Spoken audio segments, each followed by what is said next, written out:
તો સુરતમાં હોસ્પિટલમાં મહિલાના મોતથી પરિવારે હોબાળો મચાવ્યો છે। ઝૂડવા બાળકોને જન્મ આપ્યા બાદ માતાનું મોત થયું। નિકિતા ગોસ્વામી નામની મહિલાનું મોત નીપજ્યું છે। હાલ બંને બાળકોની સારવાર ચાલી રહી છે। પુણાની સદવિચાર હોસ્પિટલમાં ઘટના બની। પરિવારે ડોક્ટર વીણા સામે બેદરકારીનો આરોપ લગાવ્યો છે। મહિલાના મૃતદેહને પોસ્ટમોર્ટમ માટે ખસેડાયો છે। મૃતક મહિલાના પરિવારે લાશ સ્વીકારવાનો ઇનકાર કર્યો છે। પરિવારે પોલીસ સમક્ષ ન્યાયની માંગણી કરી છે। ડોક્ટરની એટલી બેદરકારી છે કે અમારા હાથમાં અમારું પેશન્ટ નથી રહ્યું। બાળક અમારા સિરિયસ છે, ડોક્ટરે અમને પેશન્ટ નથી રહ્યું। અમારું પેશન્ટ વહી ગયા પછી 1.5 કલાક સિવાય અમને ડોક્ટરે કીધું નહીં કે તમારું પેશન્ટ ખલાસ થઈ ગયું છે। અમને ડોક્ટર પૂછવાય નથી આવ્યા, નથી અમને કાંઈ કર્યું।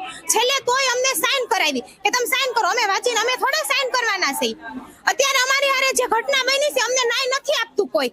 અમે કાલના રાત આખી 6 વાગ્યાના રાયડું નાખી છે, અમને ન્યાય નથી મળ્યો।